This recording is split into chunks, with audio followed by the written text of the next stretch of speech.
ज्यांना बाहेरच्या चिटकुळांचा करणीचा किंवा ती बाधा तंत्रबाधा झाले असं वाटते, याचा त्रास आहे, म्हणजे त्याचा अनुभव तुम्हाला येत असते ती अशी लोकांसाठी का नाही इथं आल्यावर 100% फरक पडते. तुमचा एखादा व्यवसायामध्ये बाधा आहे, कुणीतरी तुमच्यावर करणी केली आहे, व्यवसाय तुमचा चालत नाही, अशी लोक अमावस्याला इथं आला तुम्ही तर 100% तुम्हाला फरक पडतो बरं का.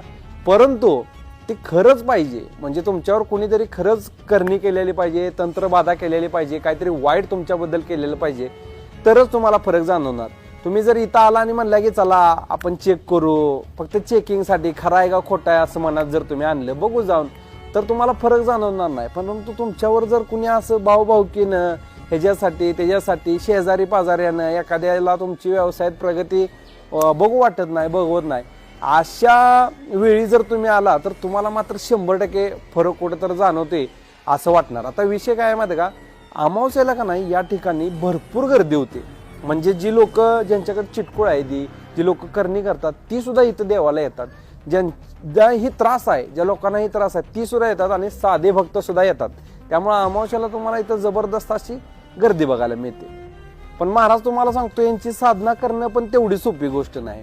म्हणजे काय, तुम्ही जर वेताळ गुरूंची साधना केली, ती जर चुकीच्या पद्धतीने केली, काय चूक भूल केली तर ती माणूस पागल होणार, येडा होणार, म्हणजे त्या माणसात माणूस राहणार नाही. पण एकदा जर तुम्ही भक्ती एवढ्या शुद्धपणे केली आणि देवाप्रमाणे केली तर जर देव सिद्ध झाले तुम्हाला, तर मात्र भूतकाळ भविष्यकाळ आणि वर्तमान काळ तिन्ही पण तुमच्या हातात.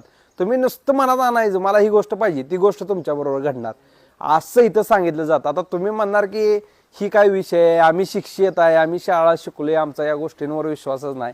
आम्ही तुम्हाला म्हणतच नाही की तुम्ही विश्वास ठेवा अगर ठेवू नका, काहीच म्हणत नाही. दर अमावस्याला लोक इथं तुम्हाला गर्दी जाणवते, एवढं मंदिर आहे, लोक स्वतःचा त्रास घेऊन इथं येतात, देवाला सांगतात, त्यांना काय तर फरक पडतो म्हणून येतात ना.